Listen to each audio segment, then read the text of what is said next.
শিলিগুড়িতে পুষ্পা ছেত্রীর খুনের ঘটনায় আধা সামরিক বাহিনীতে কর্মরত অরুণ পটেলকে গ্রেফতার করতে তৎপর হল ভক্তিনগর থানার police.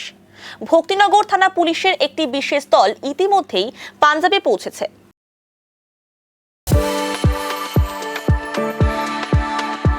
We are the dreamers, the achievers, and the leaders. Come, join us today.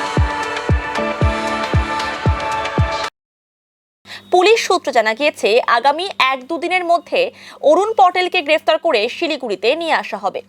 উল্লেখ্য, গত 8ই নভেম্বর শিলিগুড়ির ভানুনগরে পুষ্পা ছেত্রীর দেহ উদ্ধার হয়। পরিকল্পনা করে খুন করা হয়েছিল পুষ্পাকে। পাঞ্জাবে আধা সামরিক বাহিনীতে কর্মরত অরুণ পটেল নামে এক ব্যক্তির সঙ্গে পুষ্পা ছেত্রীর সম্পর্ক ছিল। সেই সম্পর্ক থেকে বেরিয়ে আসতে চাইছিল অরুণের স্ত্রী প্রীতিকা পটেল সম্পর্কের ব্যাপারে জানত। এরপরই স্বামী স্ত্রী মিলে পুষ্পাকে খুনের সুপারি দেয় অভিষেক দর্জি ও রুস্তম বিশ্বকর্মাকে।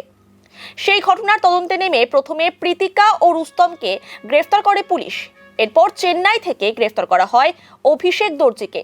এই খুনের ঘটনায় 3 জন গ্রেফতার হওয়ার পর আধা সামরিক বাহিনীতে কর্মরত অরুণ পটেলকে গ্রেফতারের জন্য বিভিন্ন আইনি জটিলতা ছিল। এই কারণে সেই সময় পুলিশ তাকে গ্রেফতার করতে পারেনি। বর্তমানে সমস্ত আইনি প্রক্রিয়া সম্পন্ন করে পুষ্পা ছেত্রীর খুনের ঘটনায় চতুর্থ অভিযুক্ত অরুণ পটেলকে গ্রেফতার করতে বিশেষ দল গঠন করে ভক্তিনগর থানার পুলিশ। গতকাল এই দলটি পাঞ্জাবের উদ্দেশ্যে রওনা দেয়। আজ পুলিশের এই দল পাঞ্জাবে পৌঁছেও গিয়েছে। শীঘ্রই অভিযুক্তকে গ্রেফতার করে শিলিগুড়িতে নিয়ে আসা হবে বলে পুলিশ সূত্রে জানা গিয়েছে।